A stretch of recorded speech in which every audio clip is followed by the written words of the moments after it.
बहुत बहुत स्वागत है आपका वास्तुवाणी में। ब्रेक पर जाने से पहले हमने आपको बताया कि अगर आप प्लॉट खरीदने जा रहे हैं या फिर घर खरीदने जा रहे हैं तो वास्तु के हिसाब से आपको किन किन बातों का ध्यान रखना है।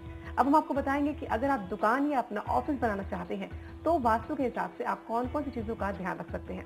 पंडित जी बताएं। मूल थ्योरी वही है जो मैंने पहले जैसा बताया, लेकिन दुकान के लिए उत्तर फेसिंग सर्वाधिक उपयुक्त मानी जाती है। करियर की दिशा है, उत्तर फेसिंग बहुत मानी जाती है। लेकिन जो मैंने अपने अनुभव में भी पाया है कि जो उपभोक्ताओं से रिलेटेड जो सामान्य जैसे जनरल मर्चेंट और इस तरह की दुकानें होती हैं जिसमें गारमेंट्स की, तो वहाँ पे नॉर्थ वेस्ट फेसिंग भी मैंने बहुत अच्छा पाया, वहाँ बिक्री बहुत अच्छी होती है जी। तो आप उत्तर फेसिंग को सर्वाधिक मान्यता दें। इसके अलावा जैसे जो दुकान का मालिक या उस ऑफिस का जो मालिक अपने लिए कोई कैबिन बना रहा है तो वो दक्षिण पश्चिम दिशा में बनावे। दक्षिण पश्चिम दिशा में इस प्रकार बनावे कि उसकी फेसिंग बैठने की उत्तर की तरफ हो और उसके सामने की दिशाएं, सामने का हिस्सा पूरा खाली रहे। वो उस केबिन के दरवाजे के सामने ना बैठे जी, है ना।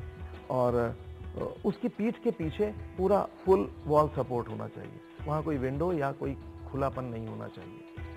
हमारे भगवान भी पीछे की तरफ नहीं होने चाहिए, हमारे सम्मुख होने चाहिए और दाहिने होने चाहिए।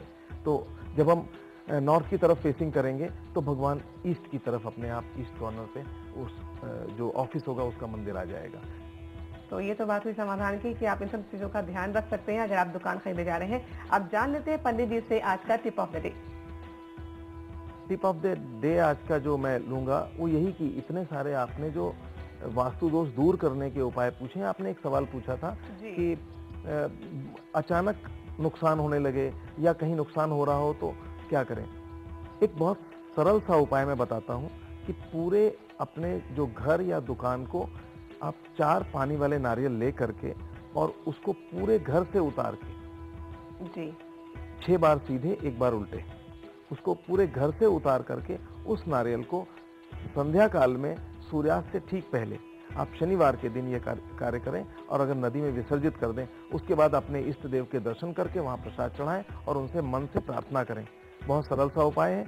तो आपके यहाँ अगर कोई किसी भी तरह की नकारात्मक ऊर्जा या वहाँ नेगेटिव एनर्जी है तो वो भी हट जाती है और कई बार हमने देखा है इससे तुरंत ही रुकी हुई चीजें वो खुलने लगती। जी, तो ये थी टिप ऑफ द डे। आज हमने आपको बताया कि घर खरीदते टाइम, दुकान खरीदते टाइम और प्लॉट खरीदते टाइम आपको वास्तु के हिसाब से कौन कौन सी चीजों का ध्यान रखना है।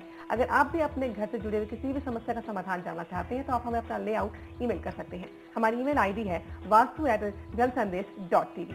फिलहाल आज की वास्तुवाणी में इतना ही। हमें दीजिए इजाजत। नमस्कार।